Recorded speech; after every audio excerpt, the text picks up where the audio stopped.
संबंध बनाते वक्त स्त्री को ज्यादा सुख मिलता है या पुरुष को? यह एक बहुत ही गहरे और विचारशील प्रश्न का रूप लेता है और इसका उत्तर कई पहलुओं पर निर्भर करता है, जैसे कि शारीरिक, मानसिक और भावनात्मक दृष्टिकोण से। इस विषय पर एक विस्तृत कहानी के रूप में विचार करना बेहद रोचक हो सकता है, जिसमें पुरुष और स्त्री के रिश्ते के विभिन्न आयामों को सामने लाया जाए। आइए हम इस विषय पर एक काल्पनिक और प्रेरणादायक कहानी की शुरुआत करें। यह कहानी न केवल शारीरिक सुख के बारे में है, बल्कि यह भी दिखाती है कि कैसे भावनात्मक और मानसिक जुड़ाव एक रिश्ते में सुख के अनुभव को बढ़ा सकते हैं। कहानी की शुरुआत करें उससे पहले आपसे निवेदन है कि वीडियो को अंत तक जरूर देखें और वीडियो को लाइक और शेयर कर देना और हमारी चैनल को सब्सक्राइब करना मत भूलना। तो चले दोस्तों, आज की कहानी सुनते हैं। माया और अंशुल की शादी को 3 साल हो चुके थे, लेकिन उनके रिश्ते में एक खामोशी सी आ गई थी। दोनों ही एक दूसरे से प्यार करते थे, लेकिन यह प्यार अब शब्दों और भावनाओं से कहीं अधिक शारीरिक हो गया था। दोनों का शारीरिक संबंध पहले जैसा आनंददायक नहीं रहा था।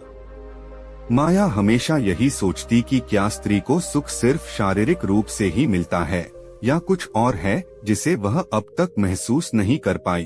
अंशुल भी महसूस करता था कि रिश्ते में कोई कमी है, लेकिन उसे समझ नहीं आ रहा था कि वह कमी कहाँ है। एक दिन माया ने एक मित्र से सुना कि स्त्री को शारीरिक सुख तब मिलता है जब वह मानसिक और भावनात्मक रूप से भी खुश होती है। माया के मन में यह विचार गहरे समा गए।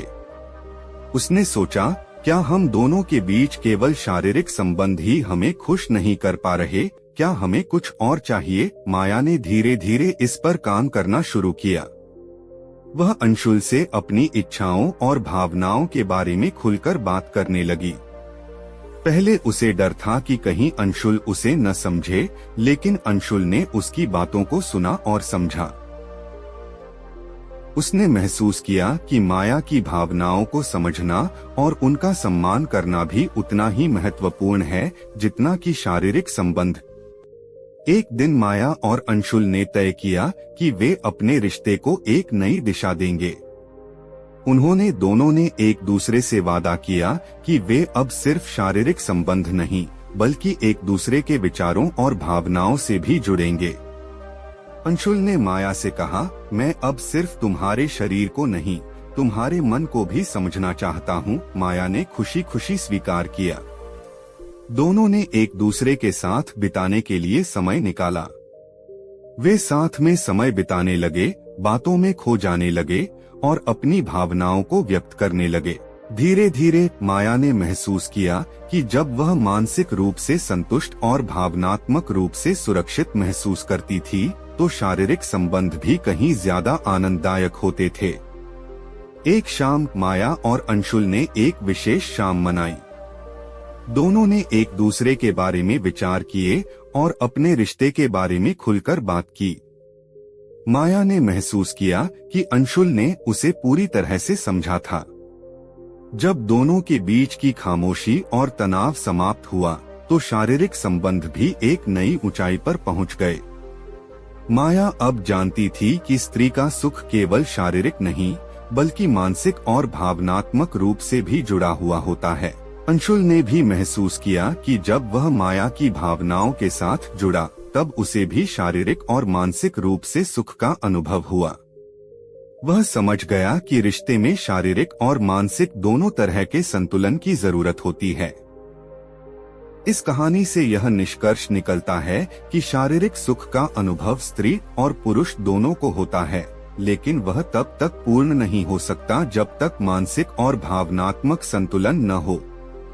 किसी भी संबंध में, खासकर दाम्पत्य जीवन में, अगर हम एक दूसरे की भावनाओं और मानसिक स्थिति को समझते हैं और उसका सम्मान करते हैं, तो शारीरिक सुख अपने आप बढ़ जाता है। यह जरूरी नहीं कि हर स्त्री को शारीरिक सुख उसी तरह मिले जैसे पुरुष को, क्योंकि हर व्यक्ति की शारीरिक और मानसिक स्थिति अलग होती है। इसलिए एक अच्छे संबंध के लिए केवल शारीरिक संबंध ही नहीं, भावनात्मक और मानसिक संबंध भी अत्यंत महत्वपूर्ण होते हैं। और यही कारण है कि किसी भी रिश्ते में सुख की वास्तविकता उसके मानसिक और भावनात्मक संबंधों में छिपी होती है।